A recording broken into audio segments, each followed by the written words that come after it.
Welcome back to the Charismatic Voice. I think it's time we dig into some punk rock music. I have very little experience in this genre, but I keep hearing about how punk has influenced other genres. So I want to understand what it is about punk that inspires so many musicians. Let's get to it.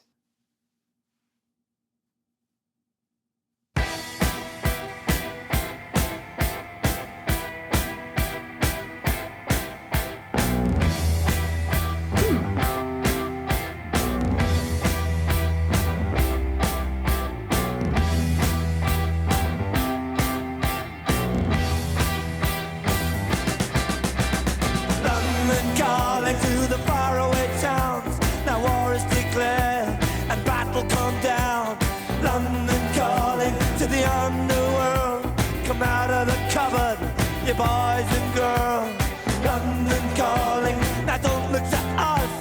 Phony Beatlemania has bitten the dust. London calling, see we ain't got no swing except for the ring of the truncheon thing. The ice age is coming, the sun's zooming in.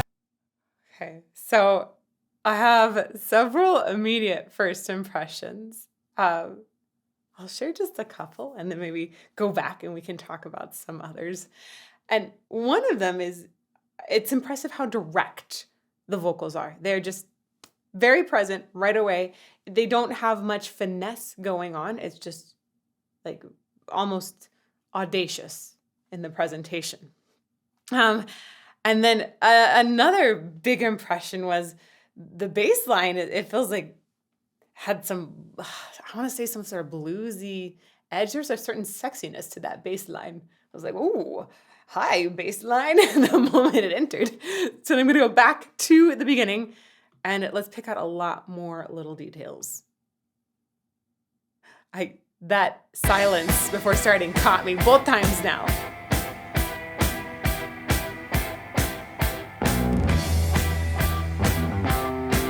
It's so forward.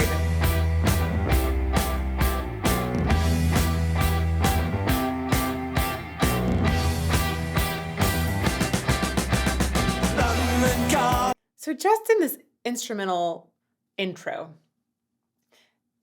it already gives this, it's a very bold, in-your-face statement right away. And I think you get that in the guitars. It's very simple chords that we've got being strummed here, very simple. And the thing that's really interesting about this intro is the bass. The bass is where I think intrigue is being stirred up. You're like, ooh, that was an interesting melody and a bass line. I mean, usually the bass is supporting the melody, but here the bass is really drawing our attention with its beautiful pitches picked out and strung together. It's an interesting combination to me that feels like at one point like almost careless in the audaciousness, but then very thoughtful somehow in how the bass is put together. Back to the beginning. With the seconds of silence.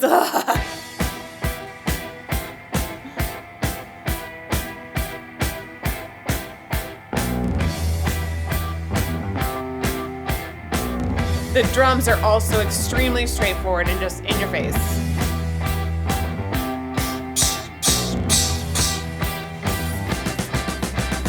London calling to the faraway towns. Now war is declared and battle come down. London calling to the underworld. Come out of the cupboard, you boys and girls. London calling, now don't look to us. Phony Beatlemania has bitten the dust. London calling, see we ain't got no swing except for the ring of the truncheon thing. The ice age is coming, the sun's zooming in. Meltdown expected, the wheat is going thin. Engines stop running, but I have no fear, 'cause London is drowning. I live by the river. One of the main genres that I'm told has essentially stemmed from punk influence is grunge. And I've been getting deeper into grunge, really trying to study it and understand the sound. I think that grunge has an incredible sound. I think it's good. And I think there's a lot of people that expected me to say no, it's not good, especially as a vocalist coming from opera, right? I spent most of my life studying classical music and opera, and then got drawn into this contemporary world really by metal, and eventually navigated through rock to grunge. I am really fascinated by grunge music, and understanding that this music that I'm growing to love has come from punk makes me just want to investigate how these sounds have really affected each other. So, right, I think this is happening. I want to say 70. I think it's released in 79. It's in the 70s that we have London Calling, The Clash, right? And punk is, I understand, coming primarily from the UK and the US, and it's characterized when you read about it. So it's characterized by a rebellious attitude, fast-paced music, short songs. That doesn't really say very much. Like, I want more. I want deeper. I want more details because I'm nerdy and I need those details. One of the details that I hear maybe strung between these two sounds is going to be in this vocal delivery. I'm going to go back just a little bit and talk about why I think it's similar and maybe how that influenced grunge. Engine stop running, but I have no fear, 'cause London is drowning. I live by the river. So in that portion right there, I hear what a lot of classical singers might describe as lazy enunciation. It's not being very formal.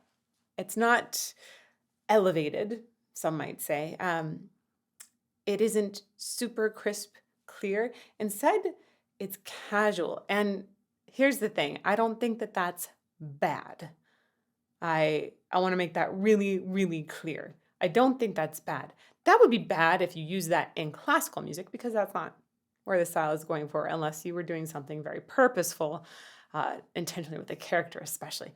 In this case, it is intentional casualness in the enunciation. It makes it feel more like a friend that you're talking to, rather than something that's removed in some way.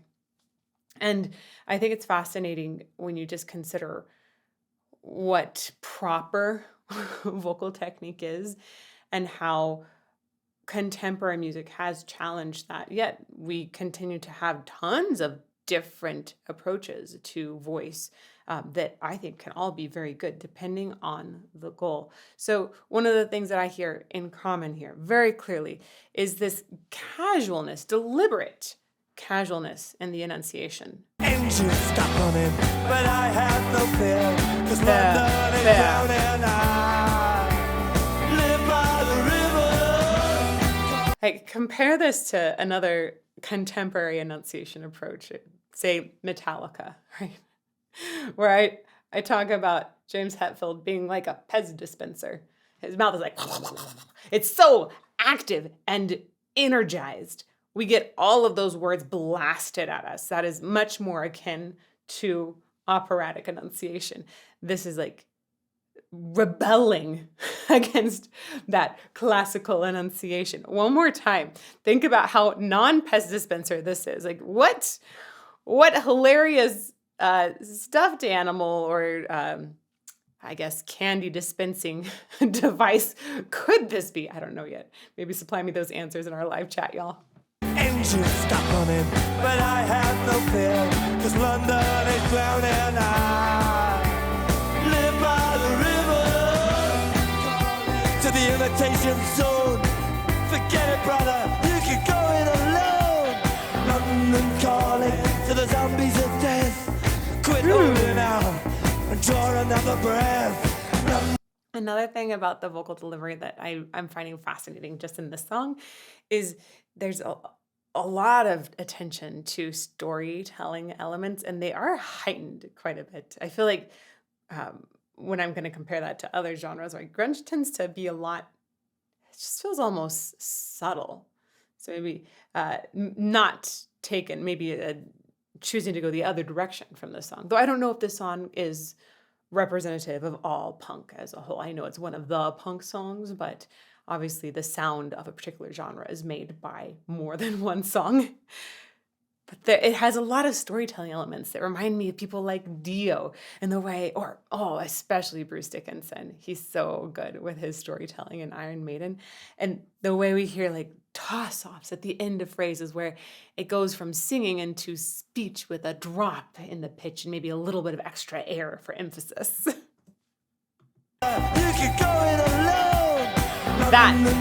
that part is just, it's completely spoken. At that point, we don't have a specific pitch. It's kind of a blurred area. Because London is drowning. I live by the river to the imitation zone. Forget it, brother. You can go it alone. We could say that's similar to Meatloaf's delivery as well. Quit holding out and draw another breath. London calling, and I don't want to shout. Gets a whispery there, yeah. I mean, that even has an element of Michael Jackson in there, right? We've gone into this land at this point of so much expression that it is, I don't know if you can really call it sung. It's great, but then we keep coming back to this beautiful triad where we have the backing voices. I think we have 2 people in the band singing backing. And by the way, just so I get my names right, Joe Strummer, which I thought was a really cool name. Joe Strummer is singing our lead here with this like he's kind of a deeper voice, honestly, for a lead singer. A lot of times, especially today, we hear like a lot of higher lead singers being featured. I like having a deeper male voice in that lead role. I think it provides just some very pleasant diversity. So he's singing our leads, and I think he's also on guitar here. So Strummer is a very appropriate last name. And then we have our other 2 band members that are doing backing vocals. That'd be Mick Jones and Paul. Is this Simonon or Simonon? I'm not sure. Let me know. Simonon or Simonon. And then top or head on. What a great name for a drummer. These guys have great names. Backing vocals, that's where we were. So those backing vocals, when they come in on London Calling, I love the way that they drop down and they essentially create a triad. A triad is a combination of 3 pitches. It's often a chord that helps sort of provide that entire harmonic basis for the song.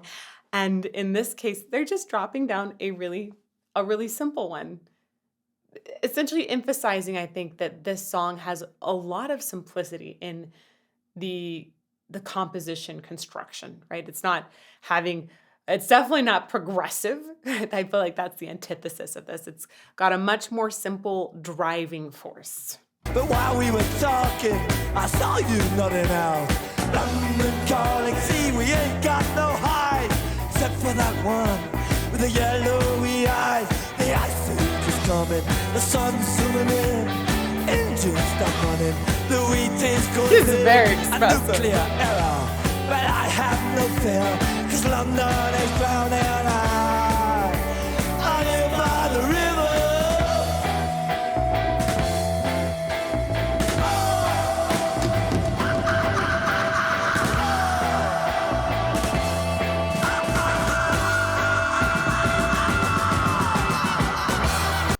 That's a cool sound. I am into that sound. It's almost like a rooster or a seagull. Like how do we make that sound? It feels it's definitely what I would call, in fancy terms, extended vocal technique. It's kind of ridiculous just to be like, yeah, he sounded like a rooster man. That's a cool sound. I like it. I like how that was brought into both the overall vocal expression and like sort of transitions somewhere into a sound effect. What a cool placement of the sound. But also I really like it when people use their vocal tracks in cool ways to create more expression. Like, we're human beings. It's one of the beautiful things about us is this creative expression. That's part of what makes us human. It's part of what AI just really can't get, right? That creative human expression is a beautiful thing. And we have the ability to make so many sounds. And here we've like barely, barely seen like just a tiny percentage, I think, of the amount of noises that humans are capable of. This is spoken to you by somebody who's doing research into all of these structures above the true vocal folds that can make sounds. So often we just focus on the ones that are like, oh, that's a pretty pitch. There are so many other structures in your throat that can make sounds. And those structures also contribute to the pitch making structure. It's just, I know I'm nerding out, y'all. But that being said, this is a cool sound. I'm going to try and figure out what structure he's making it with, okay? Bear with me for a moment. I live by the river.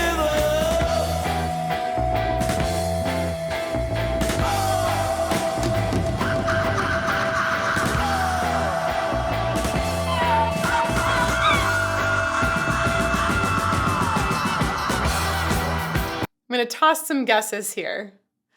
Truly, to see, like to know what structure he's using at this point in time, we would just have to put a camera down his throat. Well, usually, to get specific about how this works, the camera is on this like little flexible wire that goes up your nose and then down the back through your soft palate and has this eagle eye view of your vocal folds. So that's how we really see down your throat. It's a very strange sensation, but don't worry, it's not like going to damage in any way. There's singers often have to go in for regular checkups with this camera thing. I know I can't count at this point how many times I've had the camera up my nose and down my throat. So if we were going to see what was happening, we'd want to use a camera. But the big problem here, even if we could get a camera in his throat, is that it's limited in its scope of vision. If you're looking down there and something on the top part of the throat is closing up, you can't see what else is happening underneath. And there's like tons of structures that are stacked on top of each other. So like, how do you actually see all of them? You can still see quite a bit. But when we started to go into studies with harsh vocalists where we've got a lot more constriction, especially on the top, it starts to make it so we can't see some of the stuff below. And at that point, you need to really get into an MRI and take some video of it. That's really expensive, y'all. And again, as somebody doing research, I know about that. But here's what I think. Here's what I think is happening. Let's hear the sound one more time. One more time, okay? Okay, so I think we've got a few different sources that are contributing to this. First of all, there's definitely pitch in there. And when you have pitch, right now, we're gonna attribute that to your true vocal folds. There are some theories out there that maybe that can be created by other sources, but we have like really good data on true vocal folds. They create pitch. Those are the ones again that go ee, right? Some people just say vocal cords, vocal folds, vocal cords. Same thing.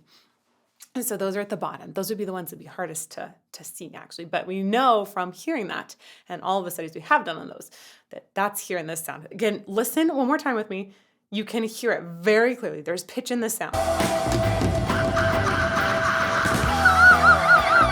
Right? It's like really, it's pretty high up there.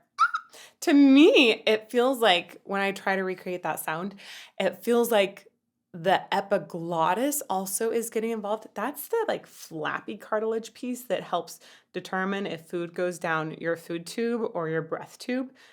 Those are not the same thing, y'all. Food tube, breath tube. Food tube, right? That swallow stuff should go down your food tube when you swallow. If it's your breath tube, that's where your voice box is. That's where all of these like things that make the cool sounds exist.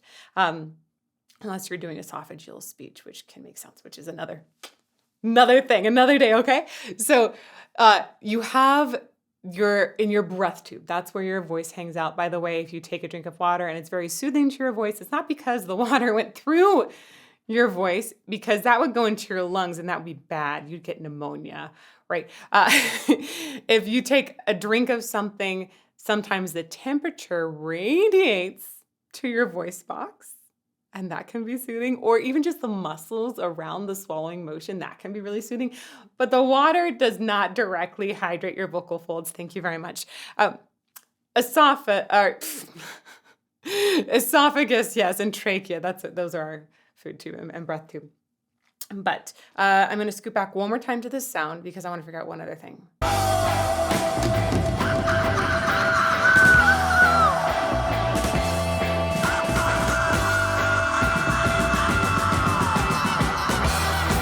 Yeah, that's really interesting. There's not a ton of breath pressure underneath it.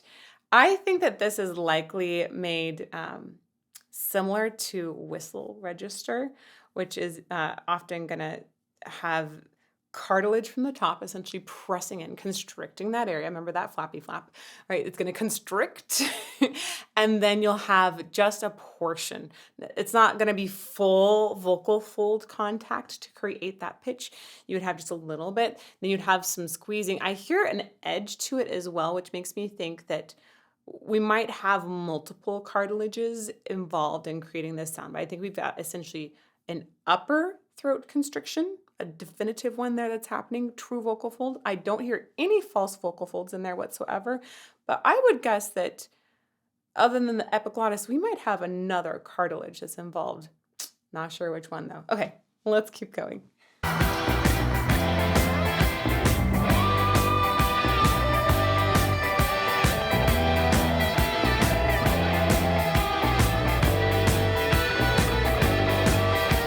The ice age is coming, the sun's zooming in, engines stop running, the wheat is going thin, a nuclear arrow, but I have no fear, 'cause London is drowning, I live by the river.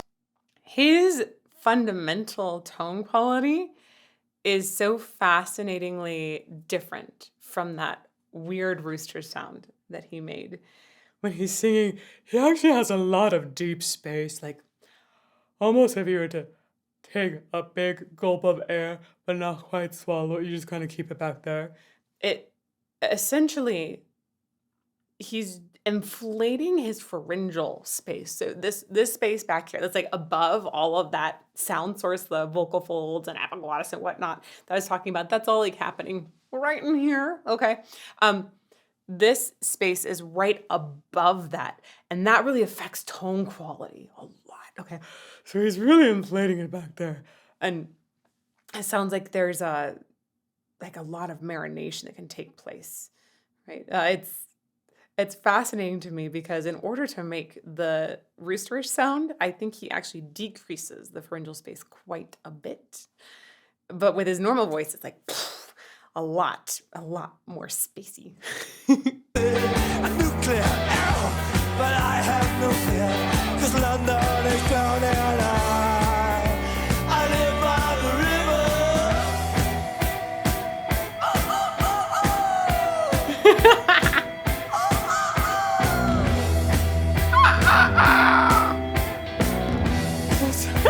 Now get this, London calling, yes, I was there too, and you know what they said, well, some of it was true. London. I want to clarify something else about the enunciation. I'm thinking so much about some of the broader vocal stylizations that we might be able to apply in punk and grunge and versus rock, metal, all the stuff that's kind of like around this time. And while the enunciation has what I would describe as lazy vowels, sometimes the consonants are very crisp, like London calling. He's very deliberate with how much time he's spending on the ends, which ends tend to require a little bit more energy in singing because it's more closed and you have to sustain a pitch through an N. It's called a phonated consonant, a voiced consonant. So he's has a lot of deliberation with the consonants, but the vowels aren't your pure Italian vowels. Instead, they tend to be a little mushy, right? A little mixed. Again, I think bringing in a deliberate casualness. I do think that there is, again, this directness to the entire sound, the vocals, the band, everything. There's a directness to it. It doesn't feel like it's beating around the bush in any way. And I think that this might be a general trend that is in punk music. I'm going to explore punk music more, in case you're wondering. I'm really curious about it.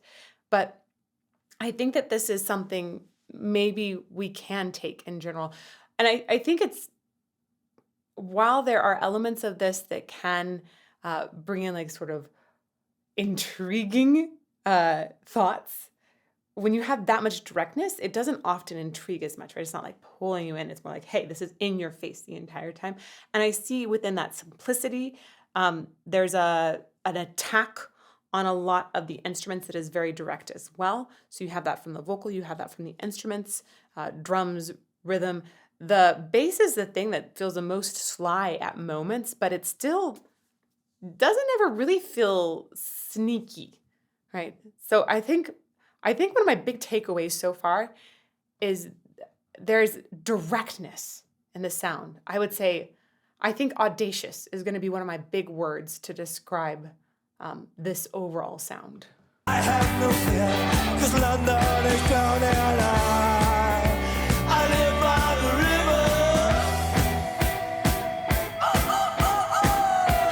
Especially the rooster. That's an audacious rooster. That's a really cool sound. Now get this! London calling, yes, I was there too. And you know what they said? Well, some of it was true. London calling at the top of the dial. And after all this, won't you give me... There's also so much urgency that's communicated in this. It feels like that might be another thing I can take from the South. This urgency of like, this message is really important. Like, why aren't people screaming it from the rooftops?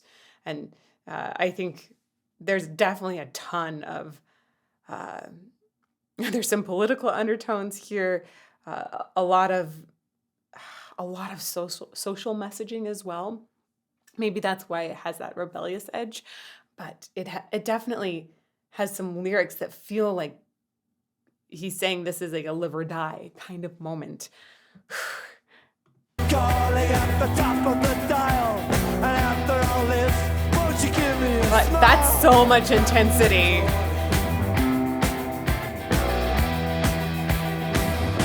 Ooh. I never felt so much alike. Ooh. That's like that was a really interesting sound at the end. I think that was the SOS signal, maybe Morse code, just enhancing that urgency of the message. I'm really curious to dig more into this and into grunge. Hopefully eventually develop like a grunge course or something like that about what makes it great. And if you want to learn more about some of the things we're doing here at the Charismatic Voice, like vocal research, courses, yada, yada, yada, check that out in the About section or pinned comments. If you want to just go on a journey with me through some analysis of grunge music, check out this playlist. But whatever you're doing, I hope that you will fall more in love with music every day.